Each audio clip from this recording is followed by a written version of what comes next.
In search of a food source, my kin came across this princess of love, and much like Clop fiction to a nymphomaniac, I took an interest in her. So, Cadance, the third alicorn in the series that, let's say, broke the mold, and not in a good way. First things first, I'll try to be objective here. We first get introduced to Cadance in a Canterlot wedding, where her role first is played by my queen. In hindsight, she could have done a better job on acting part, but that's not today's topic. Still, keep in mind Chrissy, I'll return to this part a little bit later. Now, I like how Twilight describes Cadance. She's beautiful, she's caring, she's kind. I'd like you to keep in mind these three qualities for a while, but first let's talk about the design. Most dedicated fans already know this, but Lauren Faust intended there to be only 2 alicorns in the show, and Cadance was made against her wishes. Many call Cadance the princess of merchandise, and to be honest, it's pretty accurate. As for the name Cadance, well, I know it's a music thing, and since I know nothing about it, I will have to do something rash and dangerous. Read about it. Cadance is a musical term of Italian origin, meaning a musical progression and configuration that concludes a phrase or more generally a rhythm. The term may also refer to a rhythm made by a horse's gait. As for the full name, Mi amore cadenza. About the same musical term that my brain struggles to grasp. See, this is kind of a weird name for a character that's supposedly be all about love and never really sings, with the exception of first episode. And no, I'm not counting that other one as a real performance. Anyways, what about color scheme? Again, I know nothing, so I guess that makes me Jon Snow. But on serious note, soft colors here are most likely used so they would appeal more to merchandising audiences, which makes it even more gross. Putting any visuals aside, what character Princess Cadance actually is? Now, remember those 3 qualities Twilight put forth. After examining every episode with her, the conclusion I came to managed to shock me. These 3 qualities are all she's got. To me, she resembles a boardroom planning result. She's the least expressive, and here I dread to use the word character in the show. She's upset or happy when any normal character would be upset or happy. And between all of that, nothing she says strays away from that blank character. If you can call it a character, actually. It feels like she's a prop, not a character with the most PC and inoffensive opinions and actions. And speaking of being a prop,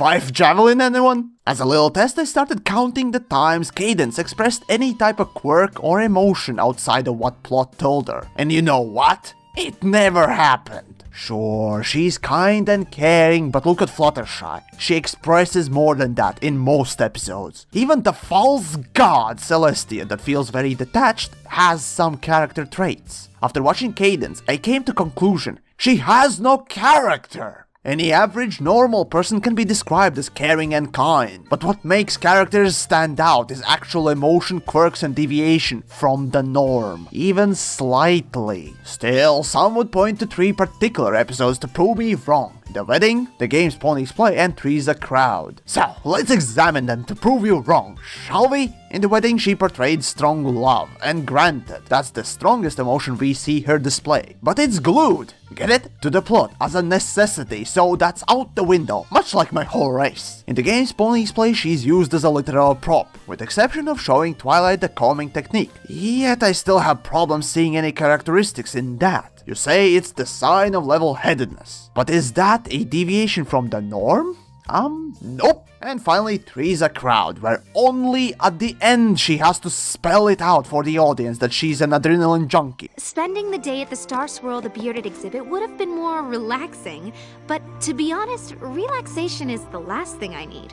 By my queen, even writing for Cadance is horrible, but being bored, most people will seek action. So again, that's not a deviation from the norm. Actually, at no point in the episode you see her enjoying the trip or events happening, so you can't really say she's adventurous. If anything, Cadance just mimics Twilight's emotions in this episode. There are also comic depictions of Cadance, and I'm struggling to admit it, but in those second grader writings she actually gets some characterization. But do I consider them canon?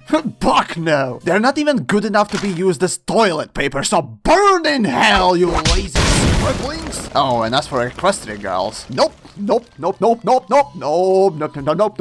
There, she's a completely different character, but the same! Now, here's a little comparison with Mrs. Cake. They have about the same screen time, give or take. But Mrs. Cake actually has a character. Yes, they both are caring and kind, but Mrs. K has more than that. Oh, but wait, I also took Zakura as a comparison, and needless to say, she has less screen time, yet I would count Zakura as a part of main cast. And best of all, one of my favorite one-off characters, Photo Finish, in just one episode, displayed more character traits, quirks, and emotions than Cadance has throughout the whole show. Even funnier is the fact that my queen in one episode portrayed more qualities while in Cadance's form than Cadance herself.